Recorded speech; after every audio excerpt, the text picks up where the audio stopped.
What happened while we were away brought to you by All Eyes on the One Big Beautiful Bill. The vote-a-rama kicked off in the Senate this morning, hours upon hours of debate and votes on amendments on President Trump's signature legislation, the budget reconciliation package. The Senate voted to advance the bill over the weekend, but one GOP detractor is North Carolina Senator Thom Tillis, who in the least surprising news of all time announced over the weekend he's not going to seek re-election, which explains why he's acted like his full-time job is to thwart Trump's agenda at every turn so far this term. Tillis' announcement came after Trump publicly called him out on Truth Social for not backing the bill. President Trump says the bill will indeed start the process of cutting deficits. We're cutting, $1.7 trillion. Think of it. I think I just saw the number a little while ago, $1.7 trillion. But we can grow our country so much more than that, and we're not going to have to do. You also have to get elected. When you do cutting, you have to be a little bit careful, because people don't like necessarily cutting if they get used to something. And what I want to do is do it through growth. We're going to have growth like we've never seen before. Senate Majority Leader John Thune says the goals in this bill are a safer America, a stronger America, and a more prosperous America. And to your point, Dana, the average working American working family, I can tell you in South Dakota, if an average family in South Dakota, if we don't pass this bill, will face a $2,500 tax increase at the end of this year.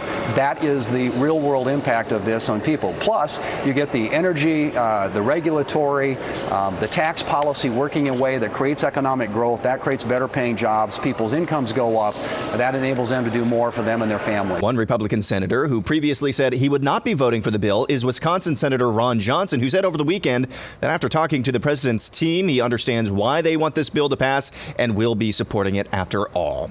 Terror in Idaho as firefighters responding to a brush fire near Cordia Lane were ambushed by at least one shooter. 2 firefighters were murdered while another was injured. The shooter was on the loose for several hours before police in the area announced they'd found a deceased individual in proximity to a rifle. Officials have not yet released the name of the individual, but said they believe there's no longer a threat to the public. In Iran, women held their babies aloft in a public display of their desire to offer them up as martyrs. In completely unrelated news, here's the headline act at this past weekend's Glastonbury Music Festival in the UK, the quintessential British musical fest. Death to the IDF! Death to the IDF! And that's the band Bob Villain calling for death to the IDF. That would be the Israeli Defense Force. They were scheduled to perform in the United States later this year, but after that show, they had their visas revoked.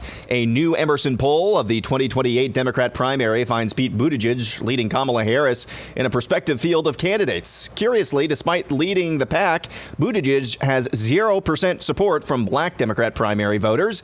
But if there's one place we know Buttigieg is most comfortable, it's behind.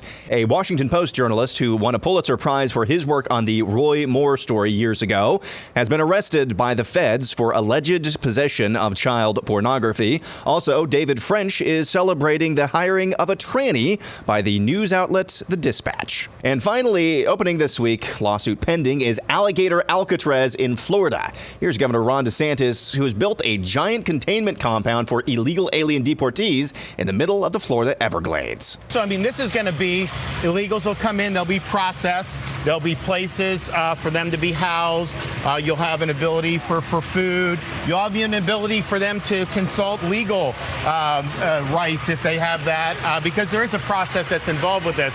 So this is really everything. This is going to be a self-contained little area. And then, of course, you also have stuff for the staff that work here. So we've got laundry facilities, we've got showers, we've got, obviously, there you see the